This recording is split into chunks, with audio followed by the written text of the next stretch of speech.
talk about the hierarchy of biology. So let's start at the very top. We have what is called the biosphere. So the biosphere is all of the life on Earth, as well as all of the non-living things that our life interacts with. So think of all of life, as well as things like the atmosphere, the air that we breathe, things like the hydrosphere, all the water that we drink, all the oceans that have water, that's our hydrosphere. So all of that is part of the biosphere, the Earth. Now, next up we have biomes. So biomes are just areas of the biosphere that have similar characteristics, all right? So these are things like deserts, things like tundras, things like taigas, things like temperate deciduous forests. So these areas have similar climates and they have similar communities of animals living within it. So in this case, Antarctica is actually a desert because it has very little rainfall. It's characterized by their climate. Now, going down even further, we've got what are called ecosystems. Ecosystems. Ecosystems is just within a biome, you've got an area where there are living things and non-living things that are interacting. So, an example of an ecosystem is something like a coral reef, right? You've got all your anemones, you've got your fish, you've got all those zooplankton and phytoplankton swimming around, and they're absorbing sunlight. Even though it's not living, it's still part of the ecosystem, right? Things like sunlight, things like water, things like air. Those are all interacting with the living things to give rise to the ecosystem. So it's both the living and the non-living things, right? Now, going down even further, we've got communities. Now, the difference between a community and an ecosystem is that this community is limited to only living things. So in a biology vocabulary, community means basically two or more species interacting. You see this theme of interaction, right? You've got all these interactions. So this is basically when you study two or more species. Now, if you only have one species, that's what we call a population, right? So a population is one species. Now you can see how we're building up, right? We go from one species, a population, to multiple species, a community. Add some non-living things, you get ecosystems, and then you combine that with multiple different types of ecosystems, you get a biome, and you keep going up, right? Now, the most common population that we hear of is, of course, the human population, right? 7 billion something individuals. Now, a population is made up of multiple individuals. So the step down, of course, is going to be your individual, or what we call an organism. Organism. I'm an organism, you're an organism. Things like bacteria and plants, those are also organisms, right? These are living things. Now, assuming that organism is multicellular, it's got more than one cell, right? Then we can go down even further. We can go down to things like organ systems.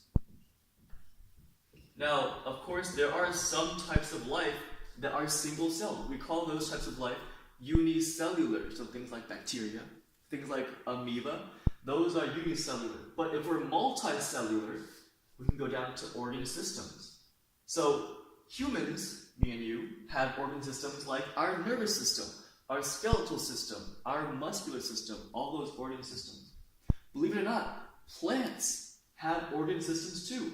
If we show that this is the surface of the earth, everything below the surface of the earth is the root system of a plant. And everything above the surface of the earth is called the shoot system of a plant. So those are kind of basic, but they're organ systems of plants. Now, what's next? Organ systems are made of a lot of different types of organs. So, for example, an organ might be a heart, or your brain, or this muscle, right? Now, for example, my heart is an organ that's part of the cardiovascular system, right? My brain is part of the nervous system. Now, going down from organs, we have tissues. Tissues.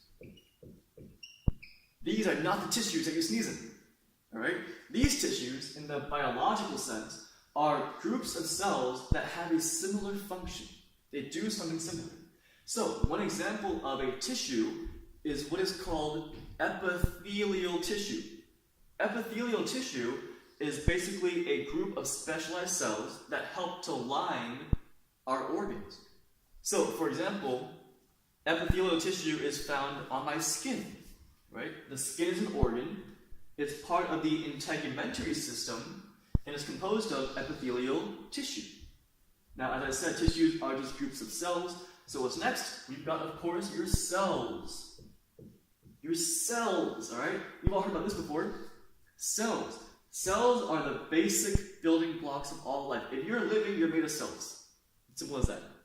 Now, cells can be decomposed further into what's called organelles. Organelles.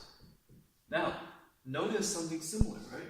You've got organs here, and we've got organelles here. Now, you can think of organelles as basically small organs. That's what they are, right? They're organs of the cells. So these organelles are things like the nucleus, things like the mitochondria, things like peroxisomes. Those are all organelles, and they do things. They have special functions in the cells to allow them to do their job, right? Now, what's next with organelles? Well, they are just basically a bunch of molecules together, right? Molecules. Molecules are made out of atoms. So that's the next level, atoms. And atoms are made out of things like electrons and protons and neutrons. But you can see how we're making this entire hierarchy using just these simple atoms. We can build things up, right? It's a way to subdivide the disciplines of biology. So, for example, if you're a biochemist, biochemistry studies biology at the level here of molecules, right? How do different molecules interact to give rise to functions? If you were, say, a microbiologist, you're good with things like microscopes. You can look at things like organelles and cells and tissues under those microscopes to see what they do, right? Now, if you are, say, an anatomist or a physiologist, you would be looking at entire organs, or maybe even tissues, organs or organ systems to see how they work together to give rise to the organism, right? Now, if you were to look at multiple organisms together and see how population levels rise and fall, that would be at the level of population biology. And if you were to look at how different populations interact, for example, a wolf and a deer population predation, right? One might rise up and the other one goes down. That would be at the level of community biology. Of course, you've got your ecologists, and they're concerned about how the living things and the non-living things interact. If you were to take some part of that interaction out, then what might befall the ecosystem? That would be at the study of ecology. And of course, you can go all the way up. So I hope this general overview of biology helped you guys. Hope you guys learned something. And if you have any questions, comments, please feel free to leave them down below.